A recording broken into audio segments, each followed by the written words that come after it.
धरती पर गुरुत्वाकर्षण का प्रभाव सब जगह पर एक जैसा नहीं है।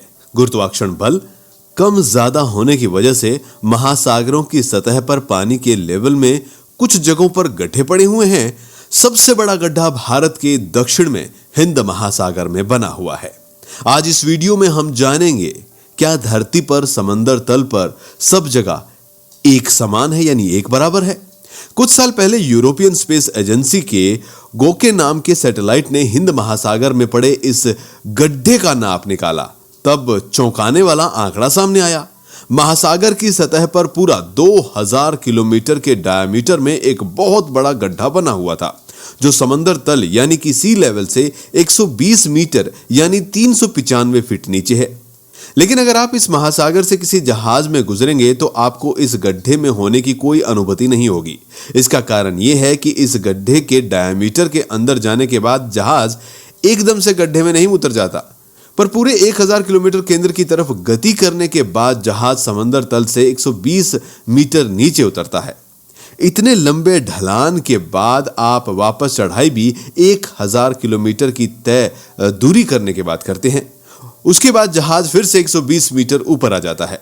इस उतार और चढ़ाई के 2000 किलोमीटर के अंतर को तय करने में सामान्य तौर पर जहाज को 3 दिन का समय लगता है।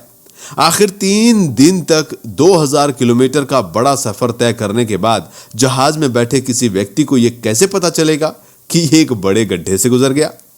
आखिर इतना बड़ा गड्ढा हिंद महासागर में कैसे बना? अगर ये आप सोच रहे हैं तो आपको बता दें कि धरती पर जैसे पहाड़ और खाइयां होती है, वैसे ही महासागरों के भीतर भी ये होता है। हिंद महासागर में भी उस जगह पर समंदर के अंदर पर्वतों के बीच बड़ी खाइयां मौजूद हैं। उस वजह से वहां पृथ्वी का मास कम है और मास की कमी के कारण ही वहां पर गुरुत्वाकर्षण बल कम हो जाता है, जिसकी वजह से वो गड्ढा बड़ा हुआ है। GOCE सैटेलाइट के अनुसार सिर्फ हिंद महासागर के मध्य में ही नहीं, लेकिन दक्षिण भारत, उत्तर अटलांटिक महासागर और ऑस्ट्रेलिया के प्रशांत महासागर में भी गुरुत्वाकर्षण बल में कमी और बढ़ोतरी पाई जाती है। तो यह है दुनिया का सबसे बड़ा समंदर का गड्ढा। इसके बारे में आपको यह जानकारी कैसी लगी, हमें जरूर बताइएगा। और इसी तरीके के इंटरेस्टिंग और फैक्टफुल वीडियोस देखने के लिए हमारे चैनल को सब्सक्राइब भी कीजिए।